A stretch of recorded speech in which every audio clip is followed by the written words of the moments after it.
Hi guys, this is the video for my MacBook Air review that I promised I would upload onto YouTube.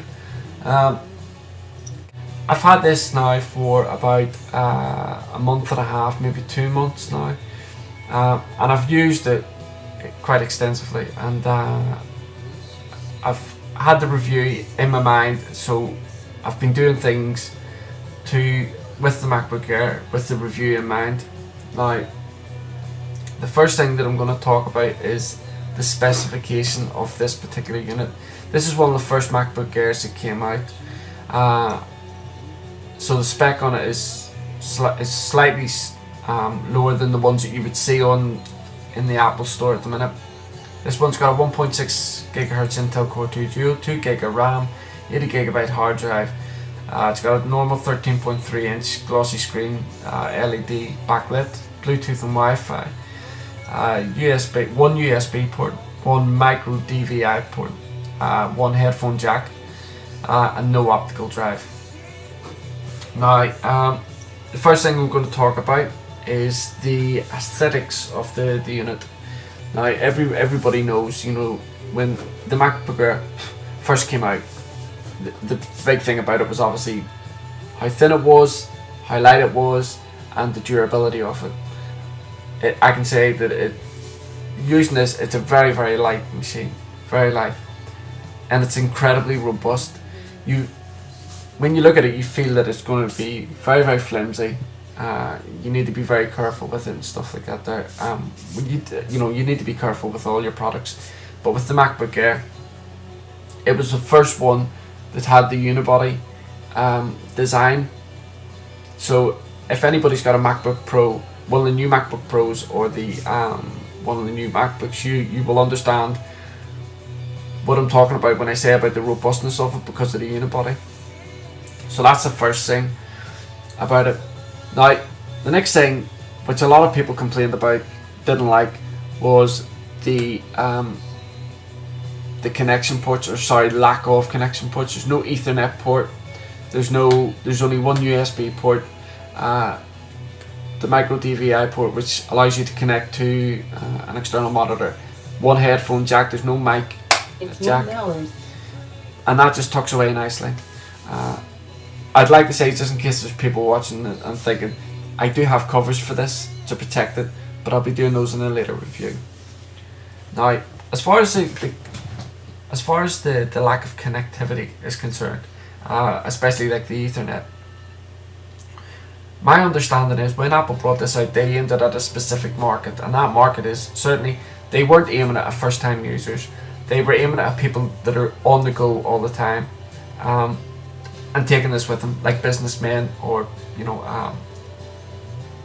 people that are going to be taking it to work with them, using it at work and stuff like that. And certainly people that already had like a desktop at home or a desktop in the office that they were going to and fro and exchanging the information. So as far as the Ethernet is concerned, it's not really needed because of the wireless connectivity. A lot of people are connecting to the internet now wirelessly. I know Ethernet gives you a much stronger connection, but if you're on the go in any case, you're going to be using Wi-Fi hotspots, which is what this laptop is aimed for. The next thing, the one USB port. Yes, it only has one USB port, but the way of getting around that is putting a hub onto it. Now, I know that's another faff about, and it takes away from the portability of it, but that you couldn't have a stream of USB ports on this thing, because then it's going to start bulking it out. Now, the other big main factor that people complained about or said was a flaw with the MacBook Air is the lack of optical drive. There's no optical drive on it. For me personally, I don't see that as a problem whatsoever, and I'll tell you why. The MacBook Air comes with a piece of software called Remote Disk that allows you to connect to any unit in your vicinity, whether it be a PC or a Mac, or MacBook, a laptop, anything like that at all. Allows you to connect to the DVD drive on there. You put the disc in, and you can see the files on there, install them onto the MacBook Air or whatever. Don't forget, this unit wasn't aimed at the likes of gamers or anything like that. So whenever you install the software that you need onto this unit, you're pretty much not going to need an optical drive after that.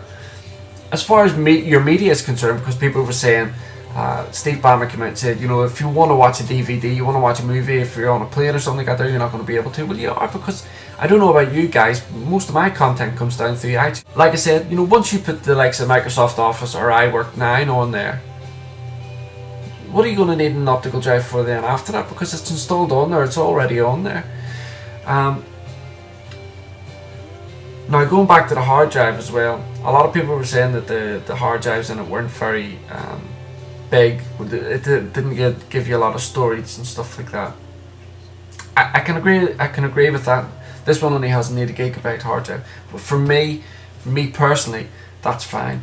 My iTunes is all on an external hard drive, and if I were going anywhere, I would just put a couple of movies on here, and I've got all my music on here. I don't have a massive music file, and I would put a couple of movies on.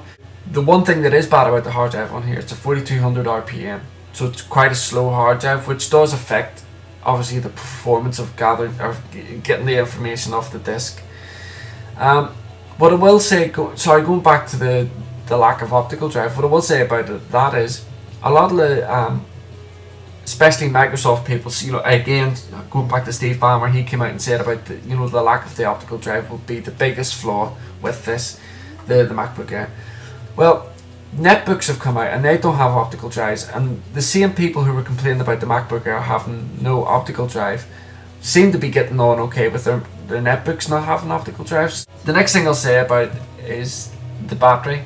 Now, the battery can't, there's no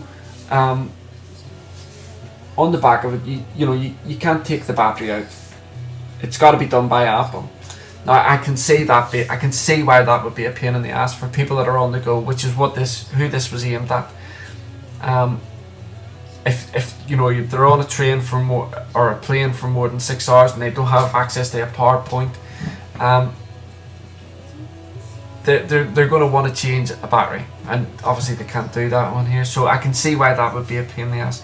But again, for me and my personal lack of mobility, I obviously don't find that a problem, but I do see it as a flaw. When I was going to get the netbook, I heard a lot of people say on YouTube and stuff like that watching YouTube movies was really bad. I haven't found that at all. I've used it on YouTube, I've used it on news streams, and there's been no problems whatsoever with it. I've used Photoshop with it, but again, I'm not like Jerry Button, David the Creative One, Gareth Hall, Mr. Bit. I'm not like those people who can take Photoshop to advanced levels. But what I can do in Photoshop, the MacBook Air deals with that fine.